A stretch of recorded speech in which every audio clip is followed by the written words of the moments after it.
10월 4일 시온교회 청소년부 예배를 하나님께 드리겠습니다. 묵도하겠습니다.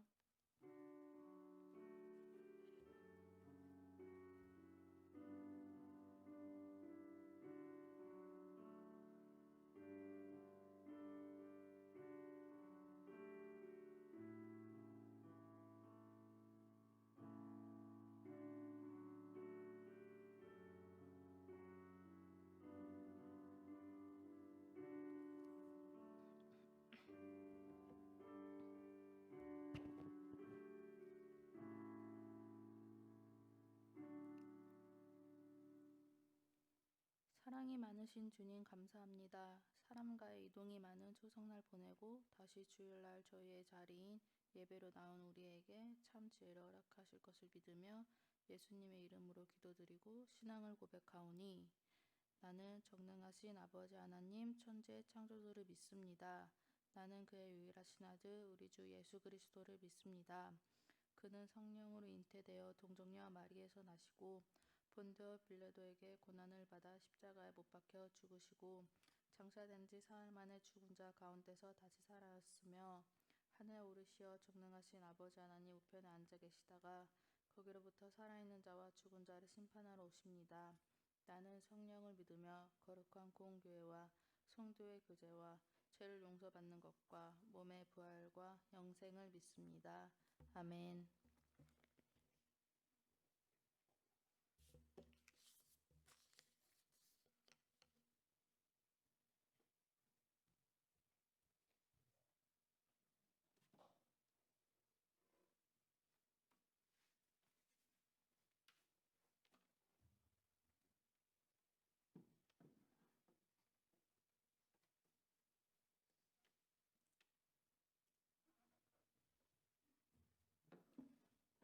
오늘 이 자리 가운데 모이신 여러분들을 진심으로 환영합니다. 우리 주님은 완전하신 분이십니다.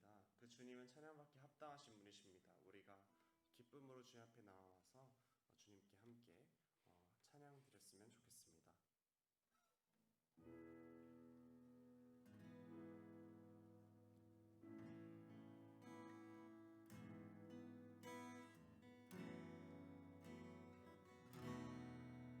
함께 고백하시겠습니다. 완전하신 나의 주 그의 길로 날 인도하소서 행하신 모든 주님의 영광 다 경배합니다. 다시 한 번 더 고백하겠습니다. 완전하신 나의 주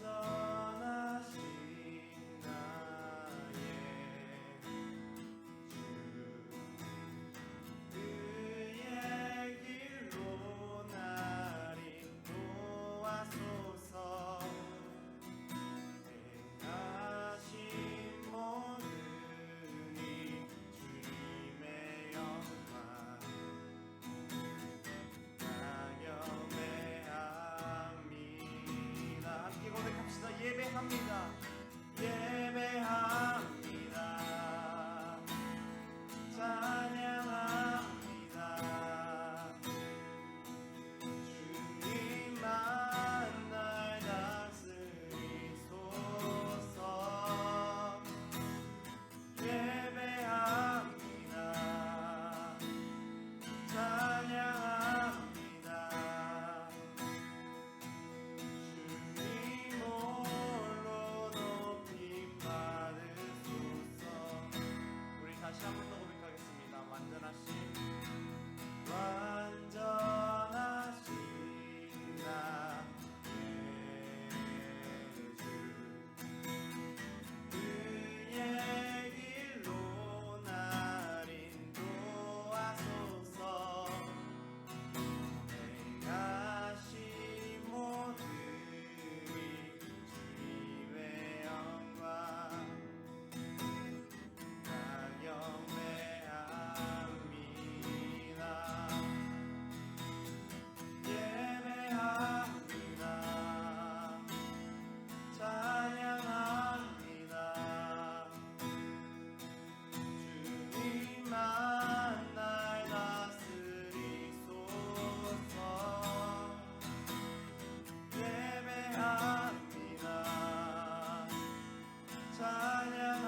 예배합니다. 예배합니다. 찬양합니다. 주님 만날 다스리소서. 예배합니다. 찬양합니다. 주님 홀로 높임 받으소서. 우리 목소리로만 고백합시다. 예배합니다. 찬양합니다. 주님 만날 다스리소서. 예배합니다. 찬양합니다. 주님 홀로 높임 받으소서. 예배합니다. 예배합니다. 찬양합니다. 주님 만날 다스리소서. 예배합니다. 찬양합니다.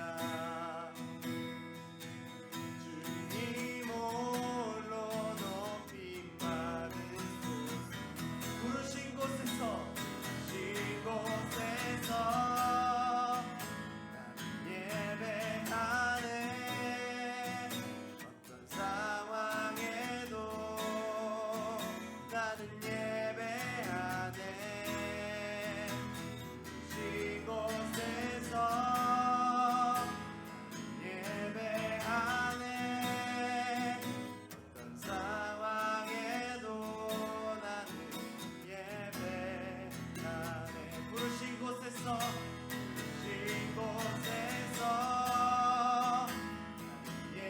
예배하네. 어떤 상황에도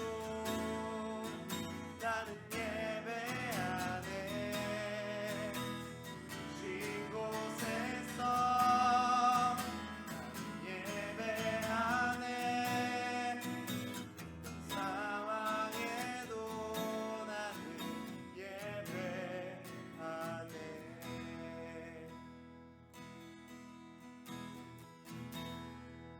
따스한 성령님,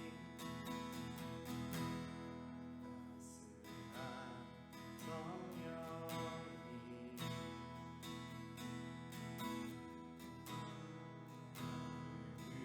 보내 내 몸을 감싸며 주어지는 평안한 만족감을 느끼네. 사랑과 진리에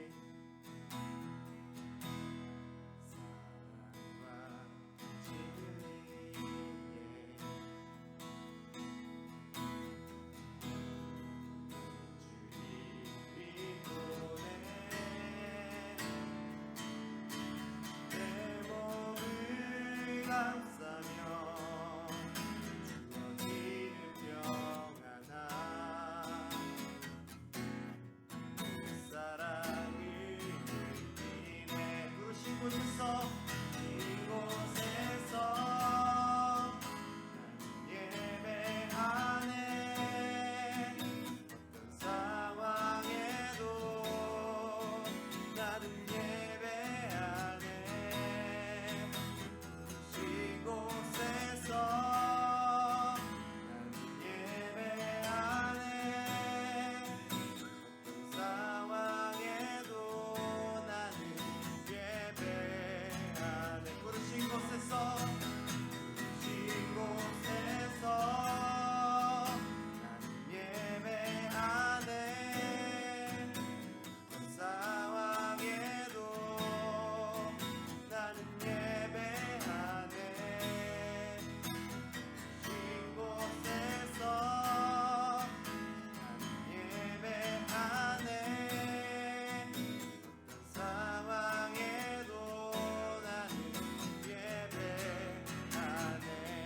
내가 걸어갈 때 길이 되고 내가 걸어갈 때 길이 되고 살아갈 때 삶이 되는 이곳에서 예배하네. 내가 걸어갈 때 길이 되고 살아갈 때 삶이 되는 곳에서 예배하네. 내가 걸어갈 때 길이 되고 살아갈 때 삶이 되는 곳에서 예배하네. 내가 걸어갈 때 길이 되고 살아갈 때 삶이 되는 곳에서 예배하네. 부르신 곳에서 나는 예배하네. 어떤 상황에도 나는 예배하네. 부르신 곳에서 나는 예배하네. 어떤 상황에도 나는 예배. 마지막으로 고백하겠습니다. 부르신 곳에서 나는 예배하네. 어떤 상황에도 나는 예배하네.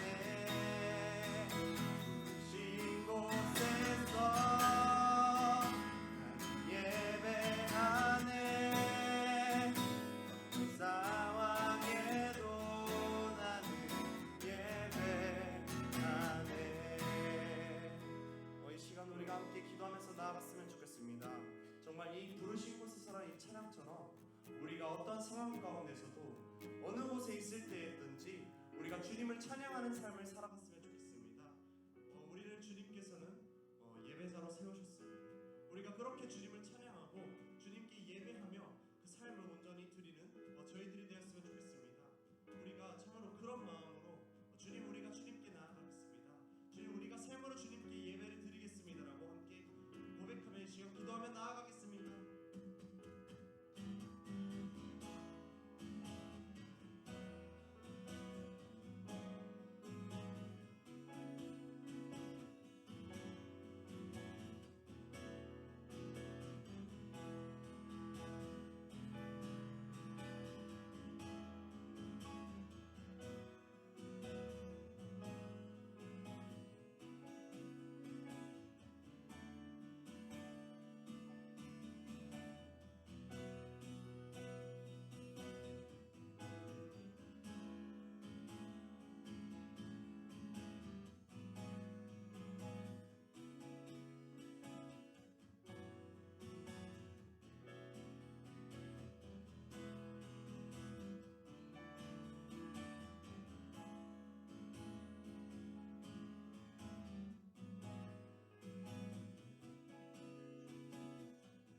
하나님 아버지 감사합니다. 비록 코로나 때문에 대면으로 하지 못하는 사람들도 있지만 온라인으로라도 드릴 수 있음에 감사드립니다. 대면이든 온라인이든 모두가 은혜 받게 해주세요. 예수님의 이름으로 기도합니다. 아멘.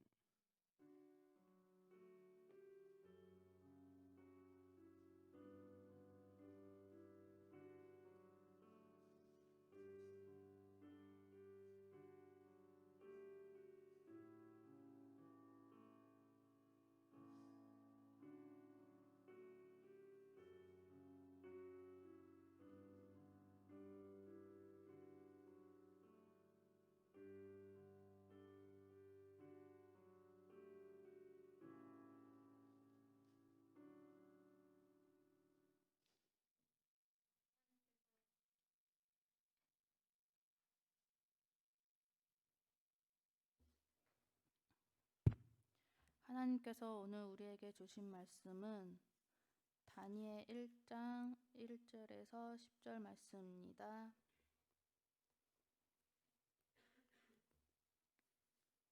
구약 1231페이지쯤에 있습니다. 다니엘 1장 1절에서 10절 말씀입니다.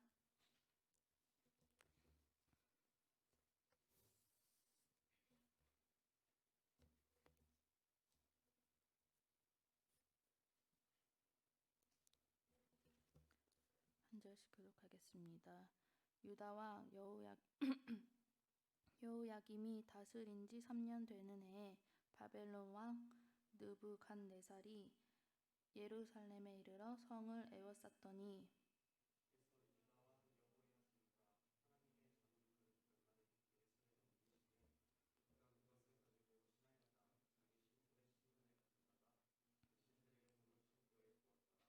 왕이 환관장 아스부나스에게 말하여 이스라엘 자손 중에 왕족과 귀족 몇 사람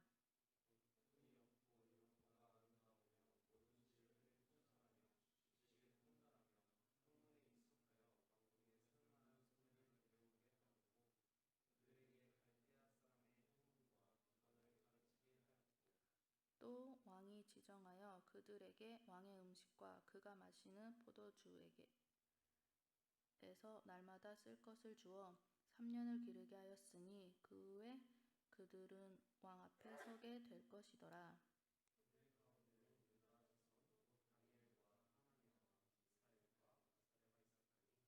환관장이 그들의 이름을 고쳐 다니엘은 베드사살이라 하고 하나냐는 사드락이라 하고 미사엘은 메삭이라 하고 아사랴는 아벤느고라 하였더라.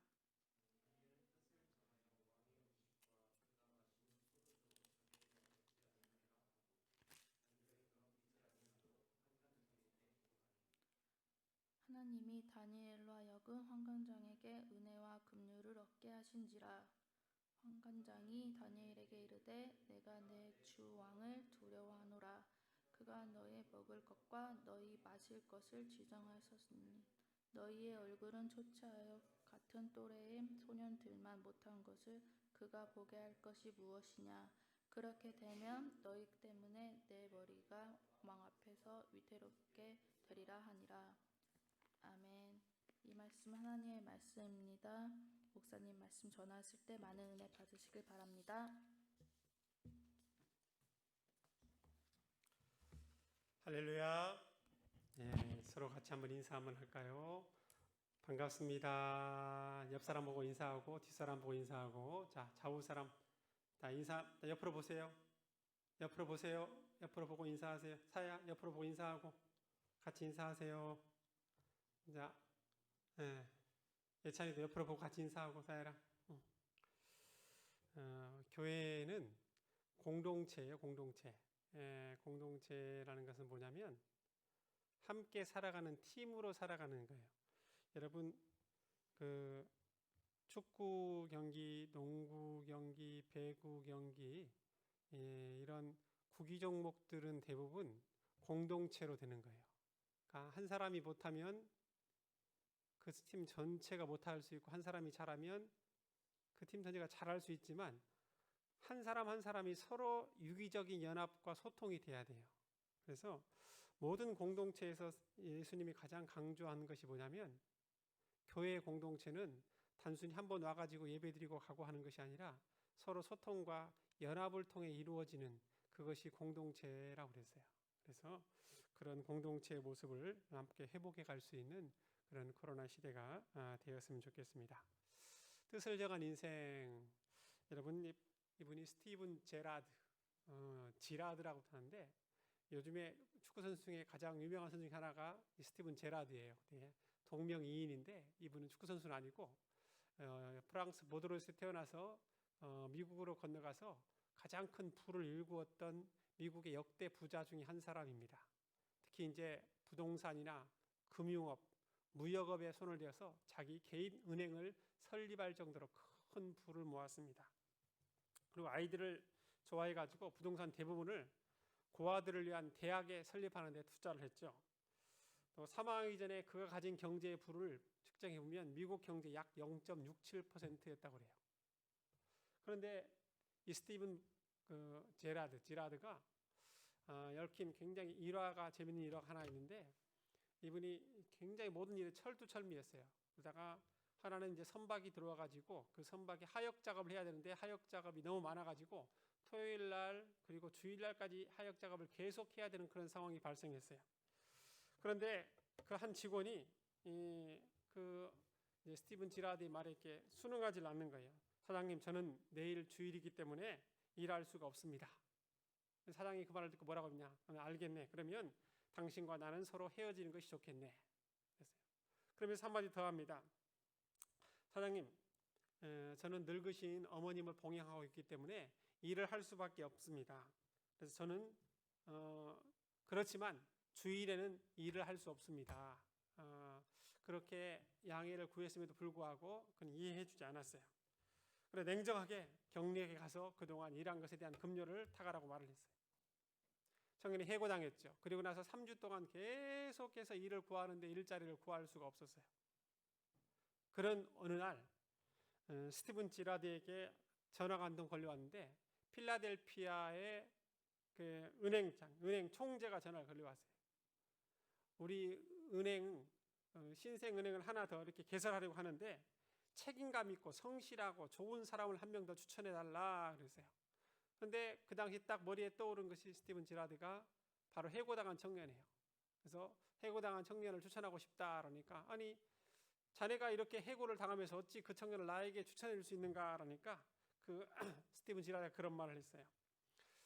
그가 주일에 일을 할 수 없다고 해서 내가 해고를 시켰는데, 근데 원리 원칙 때문에 직업을 잃을 각오가 되어 있는 사람이면, 그런 사람이라면 당신의 돈을 맡길 수 있는 믿을 만한 사람이 아닌가.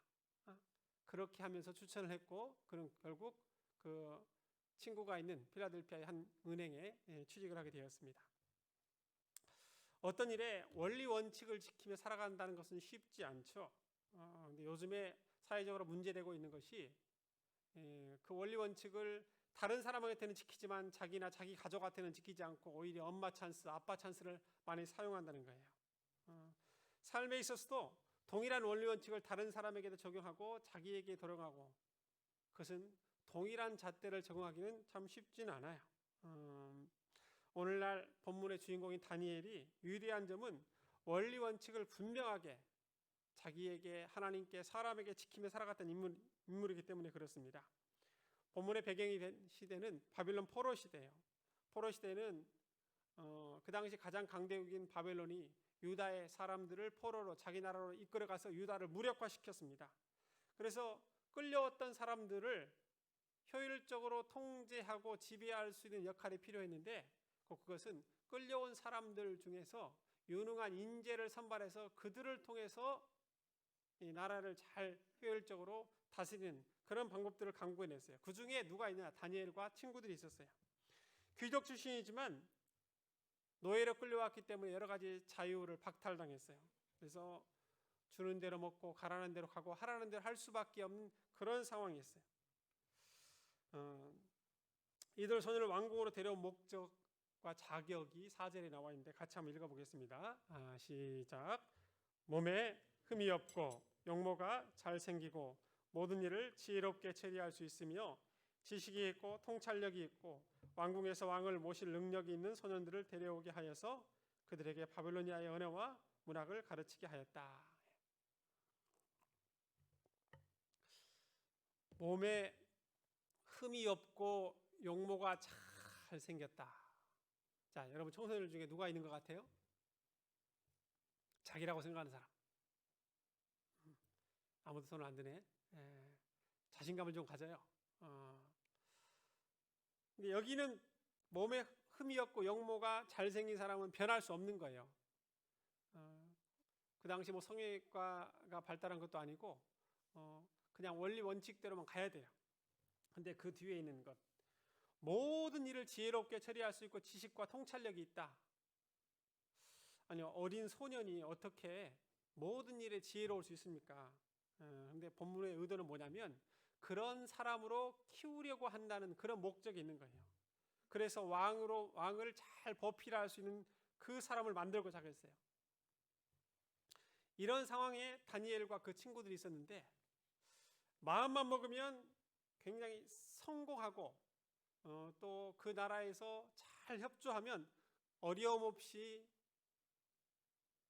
여러 가지를 즐기면서 양질의 교육을 받으면서 잘 살 수 있는 그런 상황이었어요. 네, 그러는 가운데 마음에 걸렸던 유독 마음에 한 가지가 있어요. 그 신앙적인 문제였는데 다른 건 다 양보해도 신앙은 양보할 수 없었어요. 그래서 8절 말씀 한번 같이 읽어보겠습니다. 8절 시작.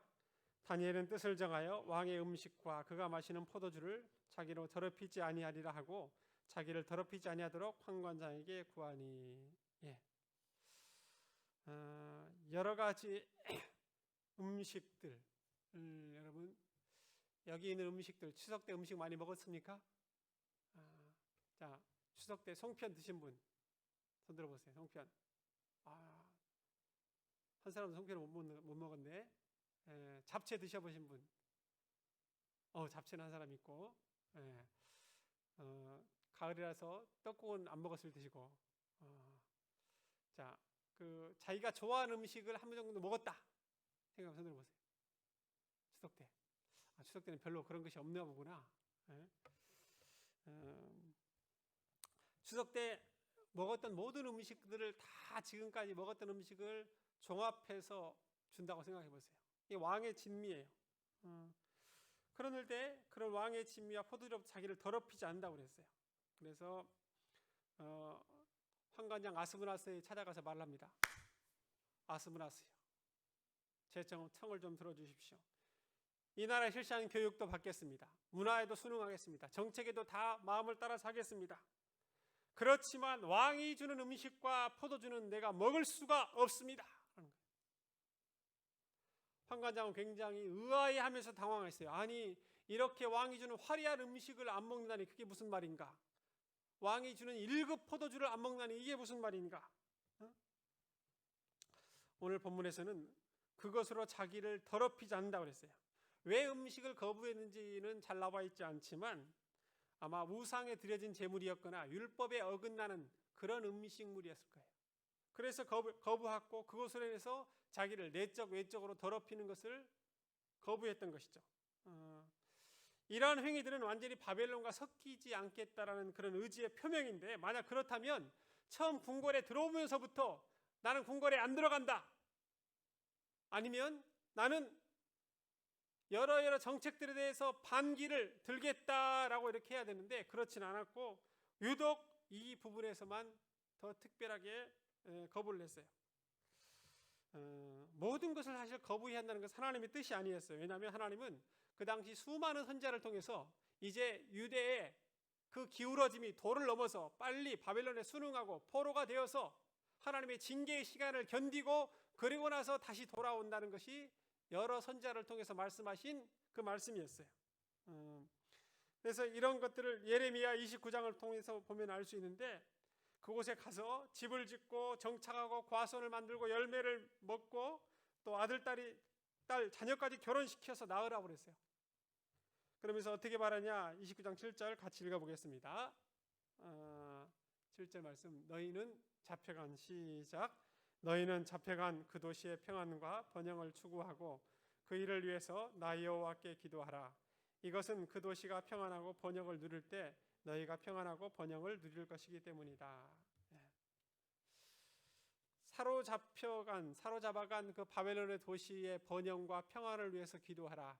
너는 그 속에 살기 때문에 그 도시가 평안해야 너도 평안할 수 있다라고 그렇게 하나님이 말씀하신 거예요. 하나님이 그렇게 기도했던 거예요. 이런 측면에서 보면 다니엘이 왕궁으로 뽑혀가서 교육받는 것을 하나님이 허락하신 부분이에요. 오히려 당시의 상황을 잘 파악해서 이스라엘 백성들이 믿음을 잃지 않도록 그런 정책들을 잘 짜내는 그런 위치에 가서 서 있는 것이 아주 중요한 역할이었어요. 당시 상황과 오늘날 상황을 비교해보면 별반 다른 것이 없어요. 당시 포로 시대나 오늘날 코로나 시대에나 할 수 있는 것이 별로 없어요, 여러분. 오늘날 코로나 시대에 가장 많은 타격을 입은 것이 관광, 항공, 교통, 그런 그 업계라고 해요. 소상공인들. 그런데 종교적인 부분도 굉장히 심한 타격을 받고 있어요. 일반적으로 교회는 두 날개로 날아오른다 그래요. 두 날개로. 한 날개가 아무리 튼튼해도 못 날아가요. 그 두 날개는 뭐냐면 한 날개는 예배고요. 한 날개는 소그룹 셀이에요. 두 날개가 균형과 조화를 가졌을 때 교회가 비상할 수 있어요. 멀리 바라보고 날아갈 수 있어요. 그런데 대그룹인 예배도 잘 못 드리고 소그룹인 셀이나 그룹 활동들, 성역 공부나 기도 모임들을 잘 못해요. 할 수 있는 것이 별로 없어요. 특히 교회는 서두에도 말한 공동체인데 공동체는 서로 만나서 소통과 교감을 이루어줘야 돼요. 정서적 나눔이 있어야 돼요. 그런데 그걸 잘 못하는 거예요. 모이기를 피하는 어떤 사람들은 습관과 같이 하지 말라라고 그랬는데 그렇게 모일 수가 없어요. 추석 때 저희가 저희 막내 처제를 만났어요. 근데 그 도시도 대면 예배가 제한돼 있어요. 일부 소수는 제한된 인원은 가서 들을 수 있는데 목사님 연세가 많고 교인들이 적다 보니까 온라인 시스템이 갖춰지지 않았어요. 그래서 주일이 되면 목사님이 어느 사이트에 가서 예배를 드리라고 그러고 또 성도들마다 자기가 원하는 곳에 가서 예배를 드린다고 그래요. 처음에는 좋은 줄 알았는데 나중에는 서로 간에 소통이 없어요. 나눔이 없어요. 공감이 떨어져요. 그리고 굉장히 답답하고 힘들어하는 것을 볼 수 있었어요. 한국교회 60% 정도가 50명 미만의 소형교회인데 앞으로는 이런 어려움이 더 가중될 수가 있어요. 다니엘이 처한 상황도 마찬가지예요. 성전이 파괴되었어요. 여러분, 오늘날 지금은 그래도 우리는 성전이라도 있는데 모든 성전이 다 파괴되었다고 생각해 보세요. 어떻게 될까요? 성전에서 예배 드릴 수 있는 모든 도구들도 다 가져갔어요. 제사 드릴 수 있는 상황도 아니에요. 번제단도 다 파괴되었어요. 다니엘서 1장 2절에는 그렇게 말하고 있어요. 주께서 유다왕 여호야김과 하나님이 전 그릇 얼마를 그의 손에 넘기심에 그가 그것을 가지고 신할 땅 자기 신들의 신전에 가져다가 그 신들의 보물창고에 두었더라 그랬어요. 그뿐만 아니라 유대식으로 이름을 다 바꿨어요. 다니엘, 하나님이 심판하신다는 말이에요. 다니엘은. 근데 바벨론식으로 하면 벨드사사래요. 벨. 곧 그 벨드사살 그의 생명 벨리어 그 생명을 보존하소서라는 말이에요. 또 하나냐, 하나님은 자비로우신다는 거예요. 근데 바뀌었어요. 사드락으로 태양의 영감, 미사엘, 하나님은 누구신가라는 거예요. 메삭으로 바뀌었어요. 신 같은 분이 어디 있느냐, 아사랴 하나님께서 도우신다라는 말인데 아벤누고, 누고의 종이라는 말로 바꿨어요. 곧 벨은 그 나라의 주신이에요. 주눅, 그 말뚝의 이름이에요. 주신인 말뚝의 이름. 또 누고도 그들의 신이에요. 그리고 이것은 그들의 문화와 생각 모든 것을 다 바꿔버리겠다라는 그런 거예요. 여기까지 참았어요. 그런데 참을 수 없는 것이 있었는데 바로 음식과 포도주로서 자기를 더럽히게 되는 그런 부분이에요. 이건 신앙적인 부분과 굉장히 긴밀한 관계가 있는 거예요. 그럴 때 다니엘이 뭐라고 말하니까 다니엘이 이렇게 바뀌었는데 이름이 이렇게 바뀌어졌어요. 뜻을 정하여. 다시 한번 말을 따라서 해보겠습니다. 뜻을 정하여. 다시 한번 해보겠습니다. 뜻을 정하여. 뜻을 정했다.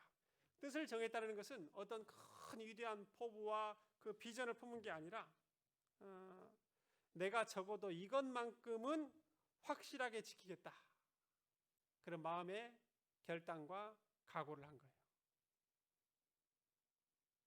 옛날에 제가 목사님 여러분한테 이야기해 줬을 거예요. 목사님이 지금까지 한 번도 안 가본 데가 있어요. 오락실을 한 번도 안 가봤어요.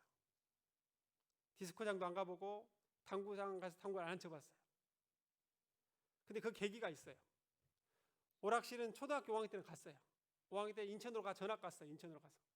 인천 가서 전학 갔는데 그 당시 가니까 친구들이 가장 먼저 소개를 해주더라고. 뭘 소개해 주냐? 야, 오락 너 해봤어? 그러니까 안 해봤다고 그러니까 오락 너무너무 재밌대. 오락실 갔어. 그 당시 갤러그, 제비우스 그런 오락이 있었어요. 20원 있고 30원 있고 나중에는 50원으로 올랐어. 부모님은 시골에 계시고 누님이랑 있기 때문에 누님이 퇴근할 때까지 다 자유시간이야. 그래서 시간만 나면 오락실에 갔어요. 나중에는 거짓말하고 뭘 사겠다고 해서 그것까지 가서 오락실에 가요. 너무너무 재밌었어요. 학교에 가다가도 오락 생각나. 그러면서 갑자기 머리에 떠오르는 것인데 부모님이 나를 위해 시골에서 열심히 농사 짓는 그 모습이 떠올라. 그래서 내가 이러면 안 되겠다. 시골에서는 공부를 잘해서 뭐 유학을 보낸다는 식으로 이렇게까지 보냈는데 틈만 나면 이렇게 하고 성적이 떨어지고. 그래서 그때 어떤 생각을 했냐. 다니엘과 같은 그런 생각을 한번 해봤어. 내가 여기서 앞으로 오락실 밖에 서서 그랬어요. 그 막 소리가 들려오는데 앞으로 오락실을 가면 내 어머니, 시골에 계신 어머니가 죽어도 좋다. 돌아가시기를 원한다. 그러니까 내 마음에 그런 결단을 했어요. 그때. 그래가지고 그 뒤로도 유혹이 있었어요.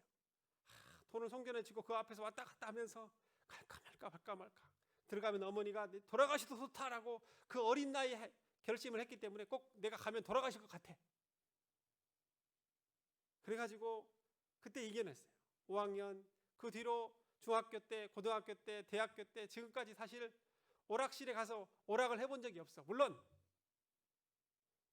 즐기려고 가지 않고 그냥 한번 가족들끼리 뭐 한두 번 가본 적은 있어요. 가족들끼리. 옛날 이런 오락실이었다 라고. 그렇지만 오락을 하기 위해서나 뭐 디스코텍이나 뭐 나이트클럽이나 이제 그런 부분에서 가본 적이 없어요. 그 당시에 그 뜻을 정했던 그런 부분들이 머리에 계속 떠올랐기 때문에 그래요. 여러분 어떨 때 뜻을 정하냐? 뜻을 정하는 것은 뜻을 정하지 않으면 평소에 마음먹거나 생각했던 것을 지켜낼 수 없다고 생각될 때 뜻을 정한 거예요. 내 연약한 의지로 감당할 수 없겠다. 내가 쉽게 타협할 수 없겠다라고 생각할 때 뜻을 정하는 거예요. 그 뜻을 정할 때는 많은 갈등도 있고 희생도 있고 손해도 있어요. 그렇지만 그 뜻을 정함을 통해서 그 뜻이 나를 지켜줄 수가 있어. 다니엘이 그 뜻을 정함으로 인해서 앞으로 어떤 일이 벌어질 것이라는 것을 뻔히 알았어요. 관직의 기회가 박탈되고 출세의 기회가 막히고 지금까지 포로로서 잘 대접을 받았지만 앞으로는 미움과 핍박을 받을 수가 있어요. 특히 본문에 여호야김이 나오는데요. 그 뒤에 여호야긴 시드기야 왕이 나오는데 시드기야 왕 같은 것은 바벨론의 그 정책에 불응하고 대응했다가 결국 눈이 뽑히고 온몸을 결박당해 가서 나중에 결국 평생을 감옥에서 보내는 그런 상황이에요.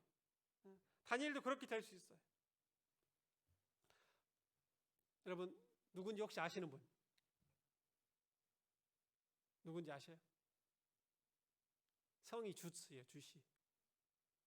이름이 기철. 주기철 목사님이에요.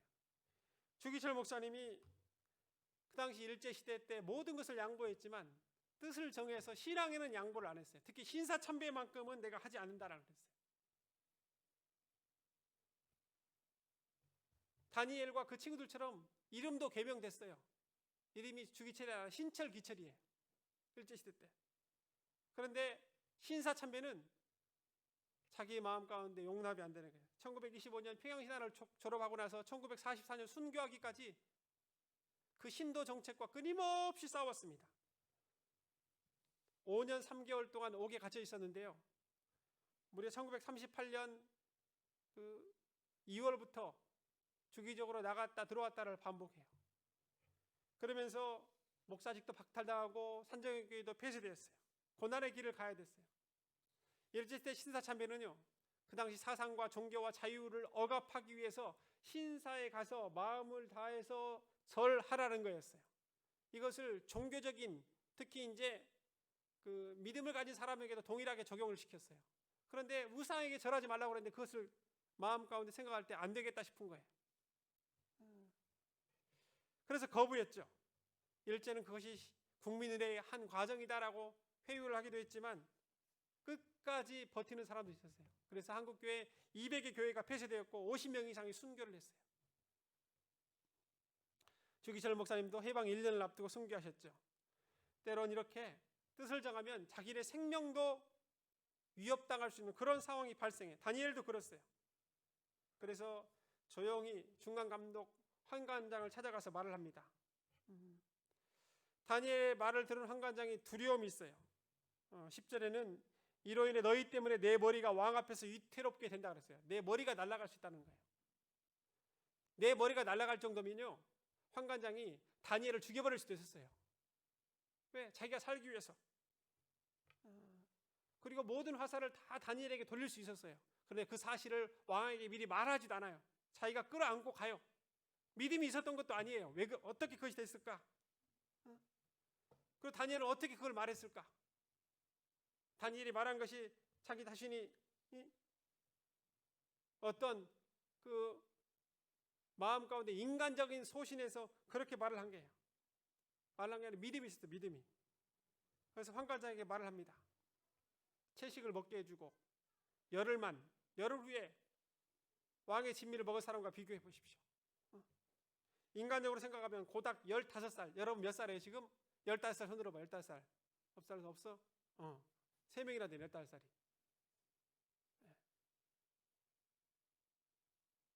15살, 16살 나이예요. 그 나이에 가서 내가 왕의 진미를 먹지 않고 이렇게 채식을 먹고 열흘 후에 어떻게 된가 한번 시험해 보십시오라고 그렇게 제안을 했을 때 환관장이 그걸 듣겠어요? 그 어린 나이에 약간 미성숙한 나이인데, 그러다가 만약에 왕 앞에 가서 그 제안을 받아들인다 할지라도 열흘 후에 가가지고 그 얼굴이 더 초췌해 있으면 왕이 뭐라고 말하겠어요? 아니 포로고 15살 그 어린아이의 말을 듣는단 말이냐? 당신은 왕을 벌필할 자격이 없다고 그래서 오히려 더 그 모든 직분을 다 박탈해버리고 옥에 가둬버릴 수 있는 그런 상황이었어요. 그런데 그때 환관이 그걸 수용해요. 어떻게 수용합니까? 9장 말씀. 그 9절에는 그렇게 말씀하고 있어요. 여기 9절 말씀이 안 들어가 있는데 같이 읽어보겠습니다. 제가 읽어드리겠습니다. 1장 9절. 하나님이 다니엘로 하여금 환관장에게 은혜와 긍휼을 얻게 하신지라. 무엇과 무엇을 얻게 했다고요? 은혜와 긍휼. 이게 하나님이 은혜를 베푸셨어요. 그러니까 환관장이 그들이 불쌍해 보였어. 알았어. 그것을 수용하고 싶었어. 알았어. 제안에 수용했어요. 자, 그러면 여러분, 다니엘이 이렇게 때론 자기 생명을 담보로 하면서까지 그 과감한 제안을 할 수 있었던 그 동력 밑바탕은 어디에 있을까?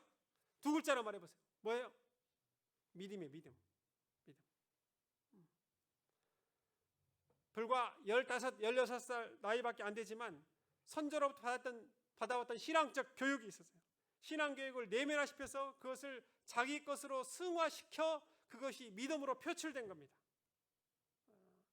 나중에 다니엘이 주변 신하들의 굉장히 유능한 총리가 되니까 모의 공작을 받아서 신하들이 그럽니다. 왕한테 어떤 상소를 올리냐, 제안을 하냐. 왕 외에 다른 신들이나 사람에게 무엇을 구하면 사자고로 던져넣기로 해요. 그런데 다니엘은 그때도 뜻을 정하여서 계속 자기 방에 가서 하루에 3번씩 성전을 향하여 기도해요. 그러다가 사자굴 속에 들어가죠. 그때 사자굴에 집어넣었던 느부갓네살이 뭐라고 말합니까? 그때 그렇게 말을 해요. 왕이 심히 기뻐서 명하여 다니엘을 굴에서 올라오라 하며 그들이 다니엘을 굴에서 올린즉 그의 몸이 조금도 상하지 아니하였으니 이는 그가 자기 하나님을 믿음이더라. 자기 하나님을 믿음이더라. 여러분, 믿음이 없으면 타협할 수밖에 없어요. 믿음이 없으면 왕의 진미를 먹고 싶은 요구에 굴복할 수밖에 없어요. 믿음이 없으면 환관장의 말을 따를 수밖에 없어요. 믿음이 없으면 어떤 것이 자기에 유익한가 항상 저울질할 수밖에 없어요. 그런데 부모로부터 그 믿음을 이어받았던 다니엘은 그 믿음에 따라 뜻을 정했던 거예요. 믿음이 우선순위였어요. 그 당시 오늘날 코로나 시대에나 그 당시 포로 시대에나 똑같아요. 할 수 있는 것이 별로 없어요. 바벨론에게 저항하지도 말라고 그랬고 그곳에 다 순응하라고 그랬어요. 그때 유튜브가 있습니까? 인터넷 방송이 있습니까? 아무것도 없어요. 그러나 아마 평생에 예배다운 예배를 잘 드릴 수 없었어요. 그러나 그 자기의 신앙을 깎아낼 수밖에 없는 그런 환경 속에서도 불평과 불만을 늘어놓지 않고 자기가 할 수 있는 범위를 찾아서 최선을 다했어요. 분명한 뜻을 정했어요. 여러분, 신앙의 뜻, 그리고 인생의 여러분이 뜻을 한번 정해보세요. 나는 적어도 이러한 모습으로 살겠다. 여러분, 다니엘처럼요, 신앙의 경륜이 짧고 비록 어리고 미성숙하지만요, 지혜와 지식이 부족하지만 그 뜻을 정한 인생이 있으면 하나님 그 인생을 도우셔요. 뜻을 정하면 하나님이 도와주신다니까요. 나중에 하나님께서 놀라운 은혜를 다니엘에게 더 주셔요. 비교할 수 없을 정도로 탁월한 지혜와 지식과 이해와 분별력들을 더하시는데요. 1장 11절에는 하나님이 이 매소년에게 학문을 주시고 모든 서적을 깨닫게 하시고, 그러니까 여러분, 서적을 깨닫게 했던 건 여러분의 응용을 하면 여러분이 공부할 때 깨닫는 그 마음을 더 주신다는 거예요. 지혜를 주셨으니 다니엘은 또 모든 꿈, 환상과 꿈을 깨달아 알더라 그랬어요.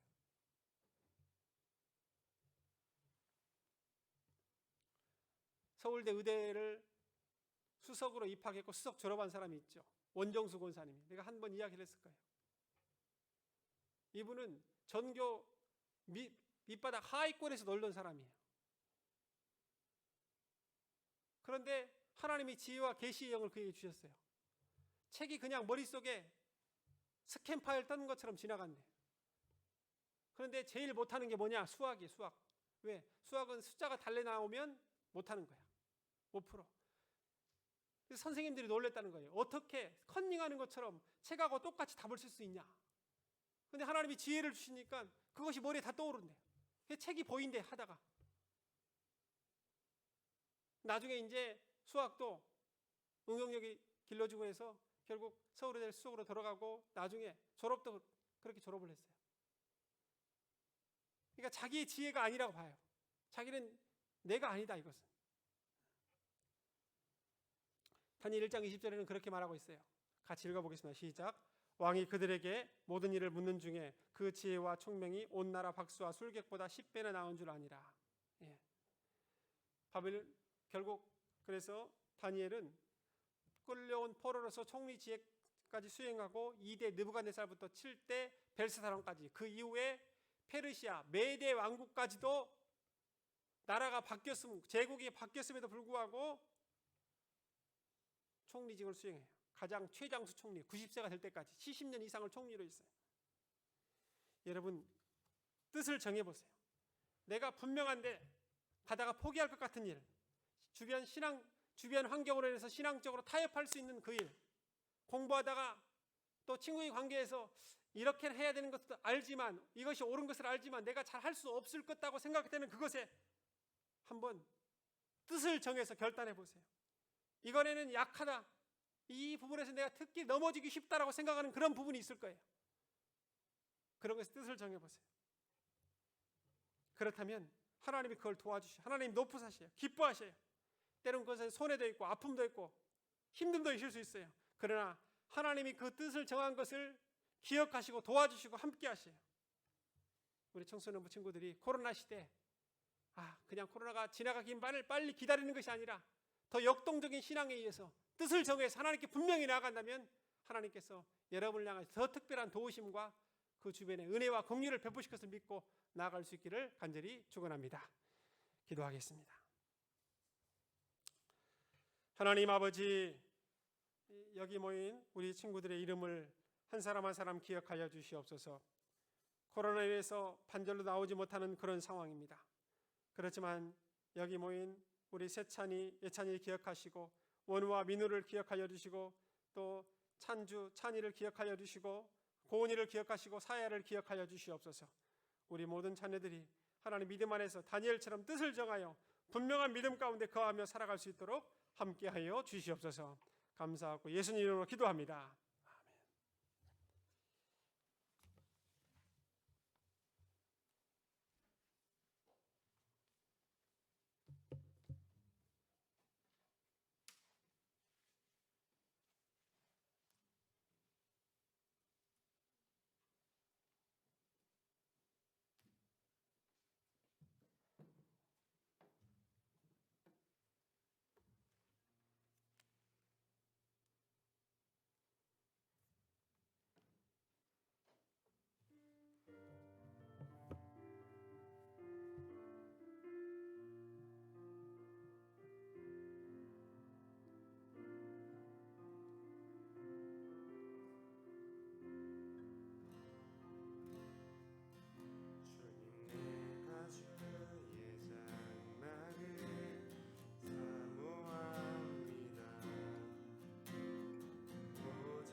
평생에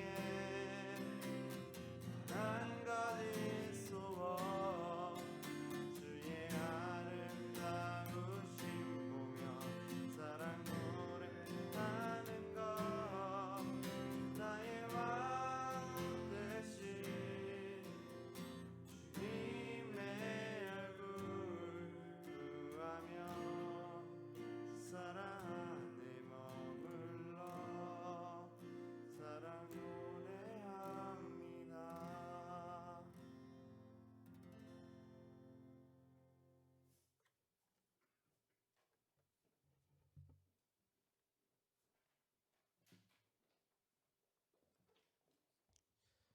하나님 아버지 감사합니다. 좋은 계절을 주시고 좋은 날씨를 주시고 또한 모든 것을 추수하여 하나님 풍성하게 하는 추석절을 주심을 하나님 감사드립니다.